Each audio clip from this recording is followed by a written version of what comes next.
오늘 함께 나눌 말씀은 창세기 41장 33절에서 45절까지 말씀입니다. 구약 성경 64쪽입니다. 구약 성경 64쪽. 우리 아이들, 주일학교 아이들이 오늘 성경을 다 들고 왔더라고요. 그래서 우리 어른들도 이러다가 이제 성경이 없는 교회가 되어버릴 것 같은데 성경책 꼭 들고 오시기 바랍니다. 화면을 보더라도 성경책은 들고 오시기 바랍니다. 우리 구약 성경 64쪽 창세기 41장 33절부터 45절까지 우리 한 절씩 교독하겠습니다. 41장 33절입니다. 이제 바로께서는 명철하고 지혜 있는 사람을 택하여 애굽 땅을 다스리게 하시고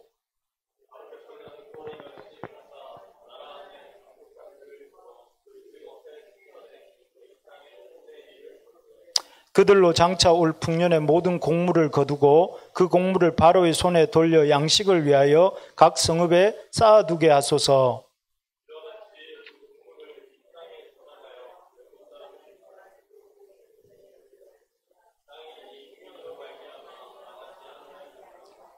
바로와 그의 모든 신하가 이 일을 좋게 여긴지라.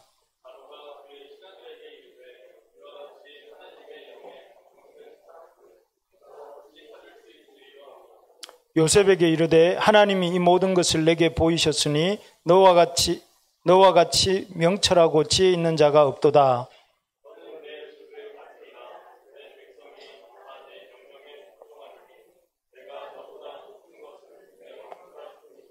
바로가 또 요셉에게 이르되 내가 너를 애굽 온 땅의 총리가 되게 하노라 하고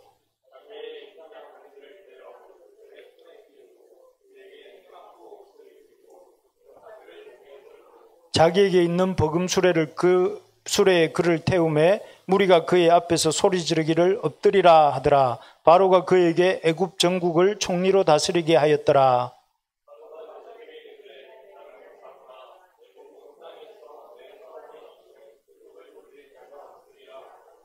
그가 요셉의 이름을 사브낫 반네아라 하고 또 온의 제사장 보디베라의 딸 아스낫을 그에게 주어 아내로 삼게 하니라. 요셉이 나가 애굽 온 땅을 순찰하니라.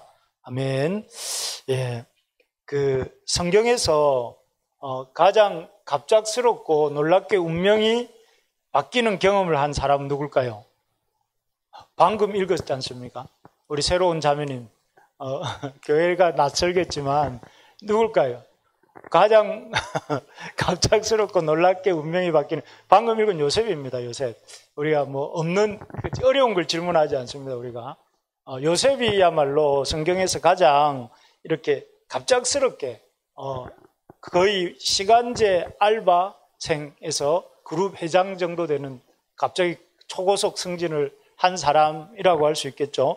어떻게 보면은 그 당시 애굽 사람들이 제일 이렇게 천하게 여겼던 그 히브리 사람, 목축하는 히브리 사람의 그것도 강제 이주당해서 종으로 살고 있는 그 신분에서 하루아침에 이 1인 지하, 바로 밑에 또 온 애굽 백성 위에 있는 그 1인 지하 만인 지상의 어떤 총리가 되는 그런 아주 이렇게 놀라운 어떤 이 삶의 변화를 겪은 사람이 요셉입니다. 그리고 더 놀라운 것은 여기까지는 우리 잘 알고 있는 거잖아요. 더 놀라운 것은 요셉이 그 총리직을 얼마나 수행했습니까?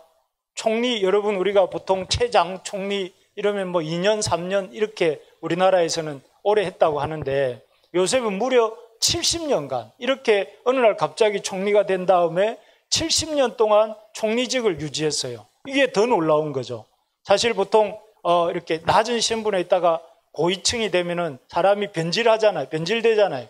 막 호랑이 등에나 탄 것처럼 막 힘자랑을 하다가 나중에는 이렇게 그 힘자랑 때문에 나중에는 오히려 몰락하게 되는 경우들을 우리가 종종 보는데 이 요셉은 그렇게 급작스럽게 총리가 되었지만 또 그 총리직을 잘 수행하고 유지해가지고 무려 70년 동안 애굽의 그 총리직을 수행을 해요. 이건 보통 일이 아니잖아요. 그죠?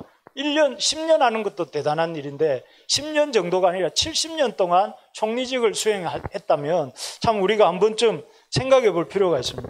어떻게 요셉은 그런 신분의 놀라운 변화도 놀랐고 또 그런 오랜 생활 동안, 오랜 시간 동안 총리직을 잘 유지할 수 있었던 것도 참 어떻게 가능했을까 하는 것을 생각해 보면서 먼저는 이 요셉의 이런 변화의 가장 시발점에는 뭐가 있느냐면은 이런 게 있습니다. 갑자기 총리가 될 수 있었던 이유는 잘 아는 것처럼 뭡니까? 바로의 그 꿈을 해석해주고 그 꿈에 대한 대책을 이렇게 제시했기 때문에 그렇습니다. 바로가 꿈이 두 가지가 있었죠. 바로가 꿈을 꾸었습니다. 우리 창세기에 보면 이 아주 처음에는 소 꿈을 꾸었고 그 다음에 이삭 꿈을 꾸는데 소의 꿈은 살찐 7소가 이렇게 나일강에서 올라왔는데 그 살찐 7소를 파리하고 흉악한 7소가 다시 올라와서 집어삼키는 꿈을 꿔요. 여러분 잘 아시지만 애굽은 여러 가지 신들을 섬기는 나라였어요. 이 나일강도 신이고 그 사람들은 10가지 재앙에서 나일강이 등장하잖아요. 그 다음에 소도 신이에요. 소도 이렇게 신으로 금송아지 우상 만들잖아요. 나중에 이스라엘 백성이. 소도 신이고 또 이삭 이것도 상징하는 게 뭐냐면 농사를 상징하는데 그런데 신들이 자기들이 섬기는 신들이 꿈에 등장해서 서로 잡아먹는 그런 꿈을 꿀 때 마음이 어떻겠어요? 이게 뭔가 불길한 생각이 들지 않겠습니까? 그래서 바로가 이제 첫 번째 꿈에서 파리하고 흉악한 7소가 살찐 7소를 삼키는 꿈을 꾸고 그 다음에 꿈은 아주 이렇게 충실하고 무성한 7 이삭이 나왔는데 그 7 이삭을 마른 이삭 7이 나와서 삼키는 그 꿈을 꾼 거예요. 그러니까 이게 뭔가 이게 아주 흉몽이다 생각을 한 거죠. 그런데 더더욱 불길한 것은 이 꿈을 이렇게 애굽 전역에서 이런 어떤 그 용하다는 여기서 용하다는 성경에 나오는 꿈은 지금 우리가 생각하는 꿈의 해몽하고는 달라요. 성경에서 나오는 꿈은 하나님이 계시 전달의 수단으로 요셉의 생애에서는 꿈이 등장하거든요. 그래서 뭐 요셉이 17살 때 꿈이나 지금 이 바로가 꿈이나 그때 술 맡은 관원, 떡 굽는 관원이 꿈은 다 계시를 이렇게 하나님이 당신의 역사를 이 진행해 나가기 위해서 필요한 단계마다 하나님의 계시 전달 수단으로 꿈을 꾸는 거거든요. 그래서 꿈을 꿨는데 그 꿈을 아무도 해석을 못하는 거예요. 그러죠. 세상 지혜로 하나님의 지혜를 어떻게 해석해낼 수 있겠어요? 하나님이 지금 뜻이 있으셔서 이렇게 드러낸 하나님의 뜻을 세상의 술객들이나 박사들이 풀어내지 못한 거죠. 그러니까 이제 바로의 마음이 더 답답한 거예요.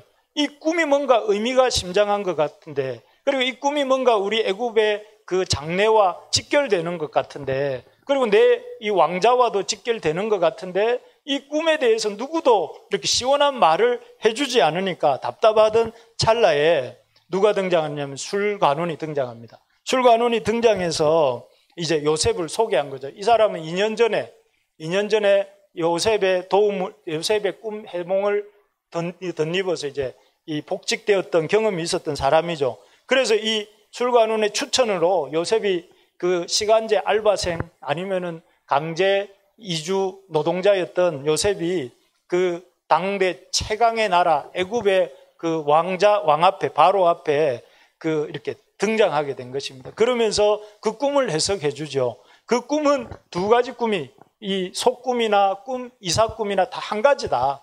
한 가지는 뭐냐면은 7년 풍년이 있을 것이고 7년 큰 풍년이 있을 것이고 7년의 대흉년이 올 것이다. 그 풍년을 딱 잊어버리게 만드는 그 아주 풍년이 있었는지 생각조차 못하게 만드는 큰 흉년이 있을 것을 얘기를 한 것입니다. 그러면서 그 흉년의 때를 생각해서 이 풍년의 때에 명철하고 지혜 있는 사람을 세우고 각 지역의 감독관을 세우고 그리고 그 풍년 때의 소출의 5분의 1씩을 거두어서 이렇게 그 국가의 창고에 각 지역마다 있는 국가 창고에 저축했다가 흉년에 나눠주십시오 하고 바로에게 해결책까지 제시를 한 겁니다.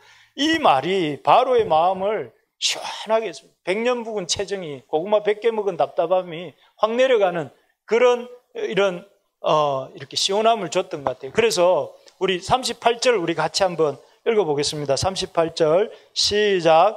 바로가 그의 신하들에게 이르되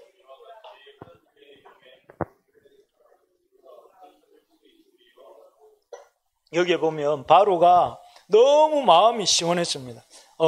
정말 안 그래도 너무 불안하고 답답했는데 자신의 운명과 국가의 운명이 걸린 것 같은 이 꿈을 풀지 못해서 답답했는데 이 꿈에 대해서 그 꿈이 7년 풍년 후에 있을 7년 흉년을 말하는 것이고 그리고 7년 풍년 후에 있을 7년 흉년 때에 어떤 대비책을 갖고 대비하십시오 라고 말을 해주니까 너무 이렇게 고마웠던 것 같습니다. 그래서 그 대안을 제시해 준 여러분 사실 회사도 그렇고 옛날에 우리 제가 선교단체에 있을 때 간사님 한 분이 한 10년 정도 간사를 하고 한국능률협회라는 이런 단체의 컨설팅 회사거든요. 컨설팅 회사에 직원으로 채용이 돼서 간 적이 있어요. 지금도 거기서 일을 하고 있는데 한국능률협회가 뭐 하는 회사인지 혹시 아십니까? 컨설팅 회사라고 방금 말씀드렸지 않습니까? 제가 묻는 대답은 제가 묻는 아래 다 들어있습니다. 답이. 컨설팅 회사가 뭐 하는 회사냐면은 그 회사들의 문제점을 찾아내고 그 문제점을 해결할 수 있는 방안을 제시해 주는 회사가 컨설팅 회사거든요. 비싼 돈을 주고 해요. 비싼 돈을 주고. 지금 요셉이 하고 있는 일이 그런 일이에요. 문제점이 뭐다? 이 나라가 지금 앞으로 당면할 문제가 뭐다? 그리고 그 문제를 해결할 길이 뭐다? 하고 얘기를 해주니까 너무 이렇게 이 바로의 마음이 이렇게 이 일이 좋게 여겨지고 바로가 너무 속이 이렇게 기쁨이 되어서 감동된 하나님의 영에 감동된 사람을 우리가 이렇게 어떻게 너와 같은 사람 만날 수 있겠느냐 하면서 마치 이 신봉사가 누굽니까? 심청이를 만나서 눈이 번쩍 뜨였잖아요. 신봉사가 이렇게 심청이를 만난 것처럼 요즘으로 치면 아주 어려운 일 당한 사람이 1,000원짜리 변호사를 만난 것처럼 수임료 얼마 안 줘도 이렇게 자기 문제 해결해 주는 그런 사람을 만난 것처럼 이렇게 놀라운 어떤 마음이 생긴 것입니다. 그래서 뭐라고 하느냐면은 요셉에게 자리를 네가 그러면 7년 풍년 때 우리나라에 일을 할 우리나라를 이렇게 맡아주고 또 7년 6년 때도 이 나라의 어떤 어려움을 네가 해결해 달라 하면서 여기 보면 인장 반지를 빼서 이 왕을 상징하는 왕의 권위를 상징하는 인장 반지를 요셉의 손에 끼우고 또 왕의 옷을 상징하는 세마포 옷을 또 금사슬을 요셉의 목에 걸어주고 또 자기 버금 수레에 자기가 왕의 전용 수레에 이렇게 요셉을 태우고 모든 사람들에게 엎드리라고 하면서 이 요셉을 애굽 전국을 다스리는 총리로 삼았다 하는 저는 이 장면 보면서 우리 청년들을 위해서 기도했습니다. 우리 의찬이가 경훈이가 세한이가 우리 지원간사가 다 저런 사람이 되기를 이 세상에서 귀히 여기고 높이는 그런 사람이 되기를 바랍니다. 네. 그래서 여러분들이 좀 이렇게 세상에 이 청년은 우리 이 나라에 우리 회사에 우리 일하는데 꼭 있어야 될 청년입니다. 제발 좀 우리한테 있어 주십시오 라고 말할 수 있는 여러분들이 되기를 바랍니다. 될 수 있겠죠? 대답들이 왜 그렇습니까? 오늘 본문을 잘 들으면 대답이 나옵니다. 그렇게 될 수 있습니다. 여러분, 그러니까 이 시간 이후에 이제 자려고 결심하지 말고 이 시간부터 잘 들어야 됩니다. 이제 본론입니다. 도대체 어떤 점에서 정말 반지를 이렇게 절대 반지 아닙니까? 절대 반지 이게 왕의 권위를 절대 권위를 상징하는 반지를 빼어주고 또 옷을 입히고 정말 이 수레를 내어주는 그런 이런 호의를 베풀게 되었을까요? 요셉을 애굽 왕이 이렇게 신뢰하게 된 이유가 무엇인가 하는 것을 보는데 한마디로 말하면 이런 겁니다. 애굽의 큰 그림을 요셉이 보여준 거예요. 빅 플랜, 그러니까 그랜드 플랜을 바로에게 준 것이죠. 물론 요셉이 준 건 아닙니다. 하나님께서 요셉을 통해서 꿈을 해석해 준 것인데 그 대비책은 여러분 아까 볼 때에 요셉이 풍년의 기간 때에 5분의 1을 거두어서 명철한 사람을 세우고 감독관을 세우고 그다음에 소출의 5분의 1을 거두고 그래서 흉년의 때에 그것을 각 저장고에 두었다가 나눠주라. 이런 게 별것 아닌 것 같지만 참 굉장히 나름대로 정확하게 예를 들어서 이런 것들을 말을 하려고 하면 이 애굽이라는 나라가 크기가 얼마인지 또 애굽에서 한 해 생산되는 생산량이 얼마인지 애굽 국민들은 얼마나 되는지 그리고 그들을 이렇게 애굽의 사람들을 한 해 먹이려면 양이 얼마나 필요한지, 그 양이 나와야 소출의 3분의 1이 될지 4분의 1이 될지 5분의 1이 될지를 계산해낼 수 있고, 그리고 그것을 계산해낸 그것을 어떻게 보관을 해서 나중에 나누어줄 건지, 이런 것들이 다 이렇게 머릿속에 있어야 그렇게 재현할 수 있는 그런 말을 할 수 있는 것이잖아요. 그러니까 그런 국가재해 대책에 대한 이런 참 것들을 이렇게 제시한 거잖아요, 요셉이. 그러면서 그 요셉의 그 말이 바로와 그 신하들의 마음을 감동시킨 것인데, 여러분, 요셉에게는 어떻게 이런 애굽의 큰 그림, 애굽이 앞으로 살아가야 될 국가 비전, 국가의 어떤 경영 방법이 요셉의 입에서 나왔는가 하면은, 한마디로 말해서 요셉이 이런 비전 제시 능력을 갖게 된 것은 그 감옥에서의 생활 덕분이었습니다. 요셉은 아시는 것처럼 여기 보십시오. 어떤 사람을 담당자로 세우고, 또 감독관을 세우고, 또 소출의 5분의 1을 거두고, 국가 창고에 어떤 식으로 저장해 두고, 또 이렇게 그 기간 동안 바로의 왕권은 어떻게 강화시켜 나갈 것이고, 이런 어떤 국가 14년 대계를 이렇게 제시한 거거든요. 그럴 때 요셉이 그런 지식을 어디서 얻었냐면은 이 애굽에 대한 지식을 감옥에서 얻었다는 것이죠. 여러분 잘 알겠지만 요셉은 인생의 대부분을, 여러분들은 20대, 30대, 20대 후반에서 30대가 될 때까지를 대학에서 보내기지만, 요셉은 여기 보이는 것처럼 이 감옥에서 보냅니다. 보디발의 집에 있었던 왕의 감옥에 있었습니다. 그 감옥에서 있으면서 요셉은 아주 이렇게 풀려날 기약도 없는, 왜냐하면 왕의 감옥은 누가 오느냐면 왕의 제수들이 오는데, 이 왕의 제수들이 와야 될 이 감옥에 이 요셉은 왕이 보냈습니까? 바로가 그 감옥에 갇히게 했습니까? 그게 아니고 보디발의 처를 이렇게 추행하려고 했다는 그 누명을 쓰고 감옥에 갇혔어요. 그러니까 왕이 자기 감옥에 요셉이 있다는 걸 알아요, 몰라요? 모르니까 풀어줄 수도 없잖아요. 그러니까 요셉은 정말 언제 풀려날지도 모르는 상황 속에 이 감옥에 있었던 거예요. 그리고 억울하게 자기는 이렇게 오히려 보디발에 대한 신의를 버리지 않기 위해서 자기를 유혹하는 보디발의 처의 유혹을, 내가 이 집에서 나의 주인의 그 신뢰를, 나에게 주신 신뢰를 배신할 수 없다, 하나님 앞에서 또 이 사람 앞에서 할 수 없다 해서 감옥에 간 거예요. 억울하게 갇혔단 말이에요.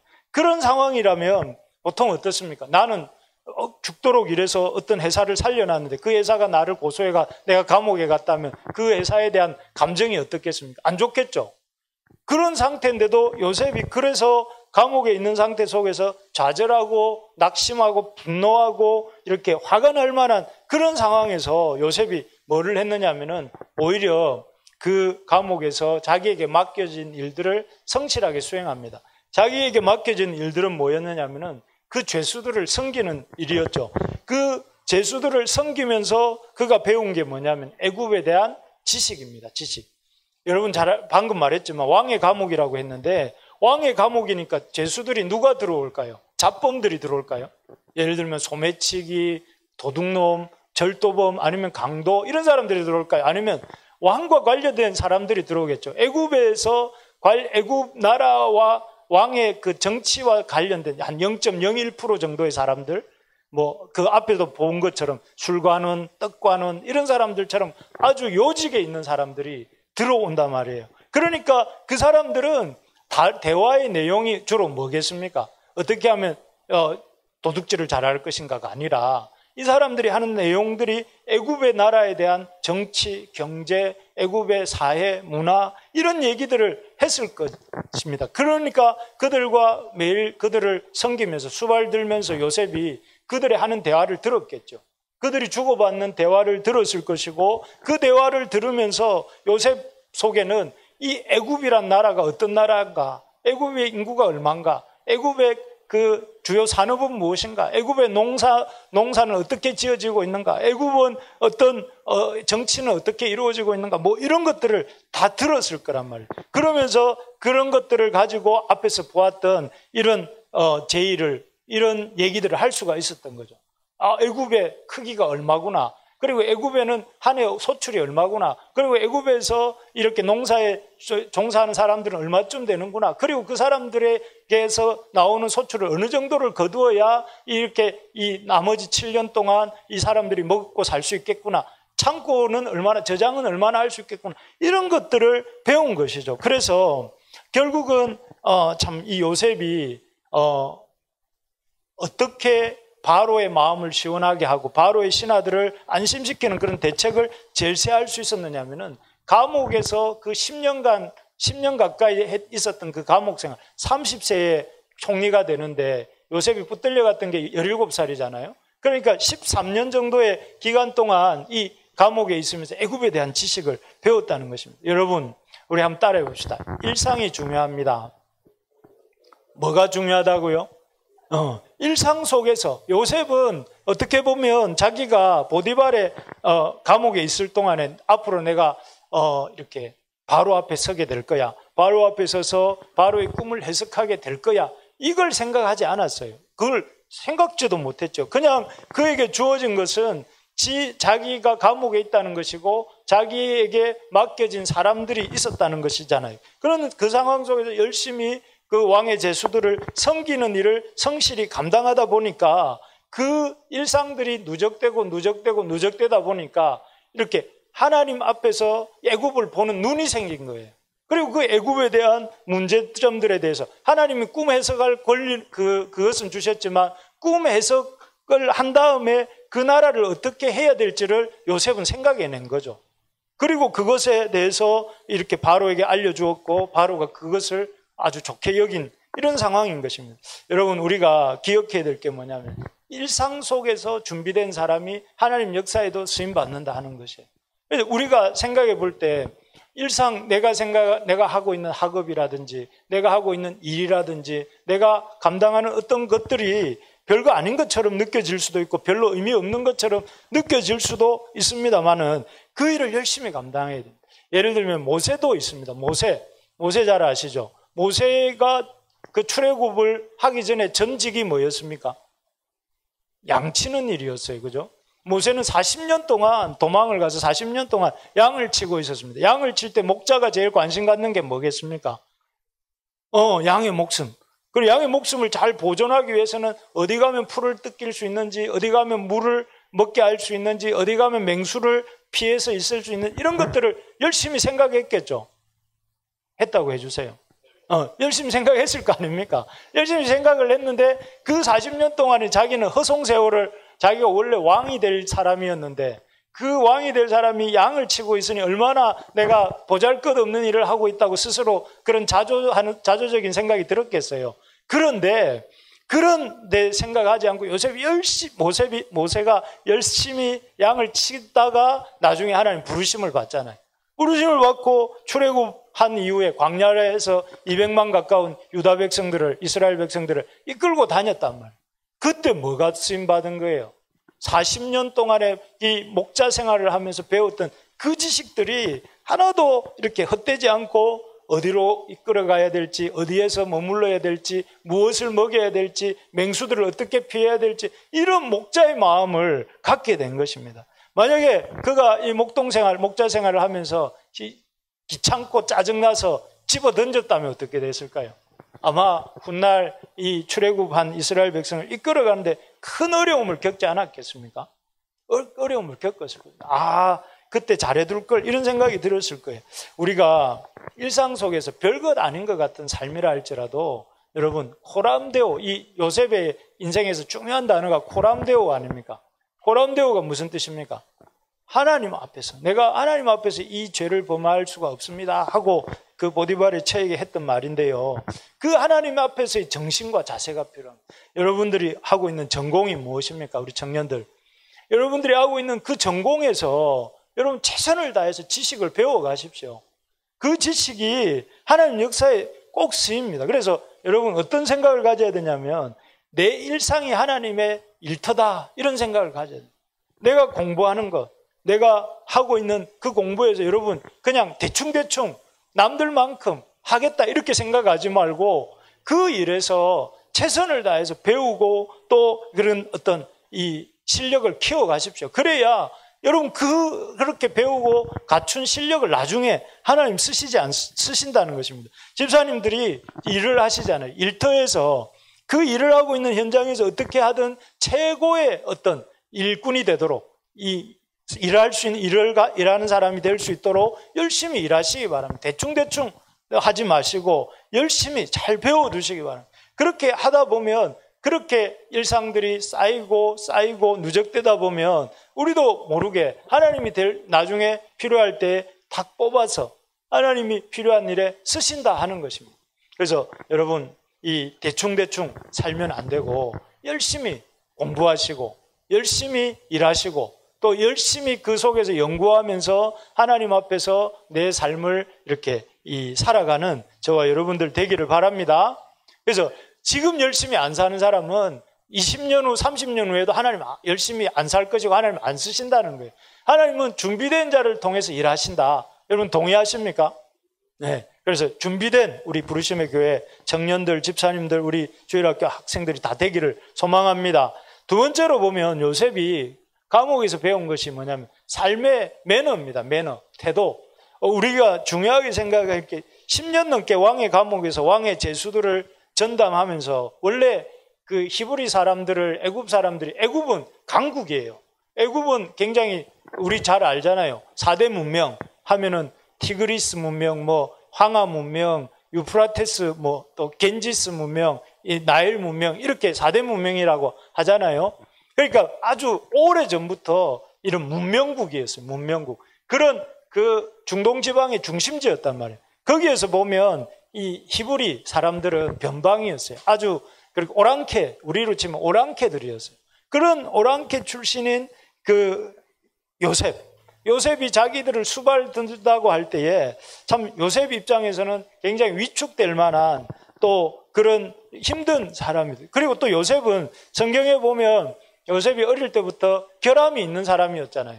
두 가지 결함이 있었어요. 하나는 뭐냐면은 자뻑이 심했어요. 자기 자랑이 심했어요. 나는 이렇게 하면서 형들이 내게 절합니다. 형들의 볕단이 나에게 절했습니다. 형들의 별들이 내 가슴 속에 쏟아졌습니다. 하면서 미움을 쌌잖아요. 말 한마디로 천냥빚을 졌잖아요. 빚을 갚아야 되는데 빚을 졌잖아요. 그리고 또 이렇게 하면 하나님이 하셨습니다. 이렇게 말해야 될 걸 내가 했습니다 하면서 자랑을 하는 이런 어떤 태도가 요셉에게 참 있었습니다. 그래서 그것 때문에 형들의 미움을 받았는데 그런데 이게 연단되는 과정이 어디냐면은 감옥 생활이었어요. 매너를 배웠단 말이에요. 하나님이 철저하게 요셉의 생애에서 제일 많이 나오는 단어가 하나님께서 이 꿈을 해석하셨습니다. 하나님이 이 일을 하십니다 하고 하나님을 앞세우는 사람. 그리고 자기 감정을 자랑하고 싶은 마음을 절제하는. 그래서 보면 나중에 형들을 만났을 때 어떻게 합니까? 형들을 만났을 때 그동안 형들에게 쌓여있는 원한을 다 힘도 있고 권력도 있으니까 갚는 게 아니라 오히려 형들을 회개시켜가는 이런 절제하면서 회개시켜가는 이런 요셉의 모습을 볼 수 있습니다. 그게 사실은 요셉을 70년 동안 롱런하게 만드는 거예요. 요셉이 자기가 총리가 되었다고 교만하고 옛날처럼 그랬으면 한 2, 3년 하다가 내려왔을 수도 있는데 요셉이 겸손하게 하나님을 높이고 다른 사람들을 이렇게 배려할 줄 아는 그런 매너를 어디서 배우느냐 하면은 10여 년 동안 왕의 감옥에서 왕의 신하들을 수발들면서 섬김의 훈련을 받은 것인 거죠. 그래서 나중에는 이 요셉이 하나님도 쓰시고 이 애굽 사람들도 요셉을 선대하는 그런 사람이 됩니다. 그래서 우리가 참 중요한 것이 뭐냐면 하나님의 백성은 하나님의 백성다운 성품과 태도를 가져야 됩니다. 그래서 여러분 그 성경에서 말하는 성령의 열매가 무엇입니까? 성령의 열매가 여러분 갈라디아서 5장 22절에 나오는 성령의 9가지 열매 뭐죠? 신유와 방언과 축사와 그런 겁니까?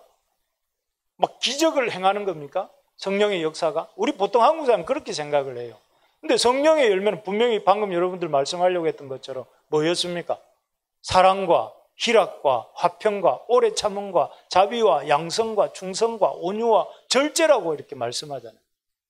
거기에 보면은 뭐 우리가 생각하는 그런 놀라운 막 손을 대면은 사람들이 쓰러지고 이렇게 그 사람이 예언을 하면 그대로 이루어지고 이런 게 아니에요. 물론 그것도 하나님이 이렇게 성령 하나님이 주시는 은사의 일부분이에요. 그것도 무시하면 안 됩니다. 그러나 성령의 본격적인 역사의 열매는 뭐냐? 인품의 열매예요. 사람 예수님다운 성품을 갖는 거란 말이에요. 그래서 이런 열매들을 우리가 사실 우리에게 하나님이 맺기 원하시는 열매가 무엇이냐면 태도와 매너입니다. 어떤 하나님의 백성다운 태도와 매너를 배우라고 하시는 거죠. 그래서 그런 장소로 하나님이 주신 데가 여러분 이루게 될 가정이고 또 이미 이룬 가정이고 또 우리가 함께 이루어가는 이 교회고 그렇습니다. 그래서 여러분 가정과 교회에서 뭘 배워야 되냐면은 태도를 배워야 됩니다. 어떤 태도를? 남을 섬기는 태도. 남편은 아내를 섬기는 태도를 배워야 되고 아내는 남편을 존중하는 태도를 배워야 되고 또 이렇게 아이들은 아버지 엄마를 공경하는 태도를 배워야 되고 아빠와 엄마는 아이들을 섬기는 이런 걸 배워야 돼요. 교회에 와서도 마찬가지예요. 교회에 와서도 마음에 안 들면 어떻게 합니까 여러분? 제가 딱 관찰을 해봤습니다. 서로 마음에 안 드는 지체들끼리 서로를 어떻게 대하는가 이렇게 관찰을 해보니까 모른 채 해요. 그냥 말을 안 걸어요. 그럽니까 안 그럽니까 여러분? 그러면 안 됩니다. 이렇게 뭐가 묶인 게 있으면 풀어야지 그냥 모른 척 하면 안 되는 거예요. 그리고 또 여러분 이렇게 마음에 안 드는 사람은 이렇게 안 섬기려고 하는 마음이 안 보려고 하고 그냥 이렇게 하면 안 돼. 뭐 힘든 부분이 있으면 서로가 이렇게 대화를 통해서 서로 오해를 풀고 서로 이렇게 서로에 대해서 마음을 오픈하면서 이렇게 해결하는 법을 배워야 돼요. 여기서도 못 해결하면 여러분 사회에 나가서 그 문제를 해결할 수 있습니까? 없습니까? 없단 말이에요. 그 사랑 안에서 해결해보는 훈련을 하는 곳이 교회입니다. 교회. 그리고 여러분 다른 사람을 섬기는 것들 일을 맡으면 어떻게 해야 돼요? 회사 나가서 어이 김경훈 씨 일 하나 해주세요 하고 부장님이 말을 했는데 좀 하다가 집어 던져버려. 왜 일 안 했습니까? 그러면 힘들어요. 이러면 됩니까? 안 돼요. 그러면 안 되잖아요. 그러니까 교회 와서도 여러분 뭘 해야 됩니까? 뭘 하나 맡으면 한번 끝까지 해보는 연습을 해야 됩니다.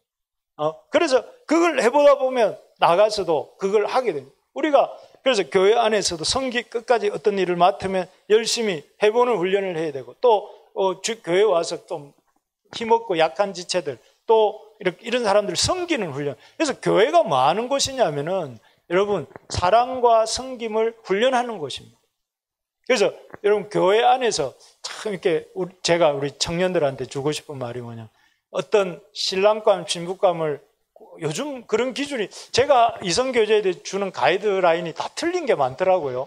제 때는 약간 맞았던 것 같은데 요즘 좀 틀린 것 같기도 해서 말하는 게 조심스러운데 여러분 좋은 배우자감은 어떤 사람이냐면은 교회 공동체 안에서 잘 섬기고 잘 이렇게 나누는 사람이 좋은 신랑감이고 좋은 신부감이라고 저는 생각을 합니다.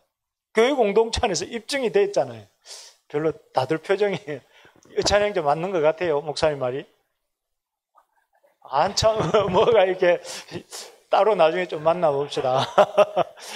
교회 공동체 안에서 잘 섬기는 사람을 이렇게 잘 좋은 배우자감이라고 저는 생각해요. 왜냐하면 그 사람 됨됨이를 따로 만나가 알려고 하지 말고 이렇게 교회 안에서 서로 섬기는 모습을 보면서 그 사람을 이렇게 알아가는 것이 참 중요하다고 생각이 들어요. 그래서 이런 이 요셉도 삶의 매너와 태도를 이 교회 그 감옥 안에서 배운 것이죠. 결국 그런 삶의 태도 때문에 요셉이 그의 총리 생활을 아주 큰 어려움 없이 잘 이어가게 되는 것입니다. 말씀을 정리하겠습니다. 우리가 요셉같이 이 세상, 애굽은 세상을 가리키잖아요. 세상에서도 인정받고 오래오래 귀하게 쓰임받는 그런 사람들이 우리 집사님들이 되시고 우리 청년들이 되고 우리 아이들이 되기를 주님의 이름으로 축복합니다. 그렇게 되려고 하면은 어떻게 해야 되겠습니까? 첫째는 이 세상의 빛과 소금이 되는 우리 요셉 같은 사람들이 되려면 먼저는 우리에게 주어진 일상을 성실하게 감당하는 연습을 해야 됩니다. 여러분 학생이면 학업을 또 우리가 이 직장인이면 직장에서 일들을 또 그리고 우리에게 각자 주어진 목회자면 목회자로서의 일들을 잘할 수 있도록 최선을 다해서 배우고 또 열심히 이렇게 알아가면서 전문가가 될 수 있도록 해야 됩니다. 그래서 대충대충 하면 안 된다 하는 것입니다. 두 번째로는 우리가 좋은 성품과 태도를 갖도록, 여러분 중요한 게 어떤 지식만큼 중요한 게 뭐냐면 성품과 태도입니다. 그래서 그런 태도를 갖기 위해서 날마다 좀 이렇게 다른 사람들을 섬길 줄 알고 또 다른 사람들을 배려할 줄 알고 자기 중심적이 아니라 하나님 일을 먼저 앞서 할 수 있는 그런 인품을 갖도록 우리가 교회 공동체 안에서 여러분 와서 그냥 주일날 왔다가 쑥 지나가지 마시고 어떻게 하면 교회 안에서 내가 뭐 하나 더 섬길 게 없는가, 또 내가 교회 안에서 뭔가 하나 더 이렇게 헌신해야 될 것은 없을까, 이렇게 생각하면서 남을 섬길 줄 아는 사람이 될 때에 여러분들을 하나님이 귀하게 쓰시고 또 요셉처럼 그 인생을 놀랍게 변화시키시고 길게 사용하여 주실 줄 믿습니다.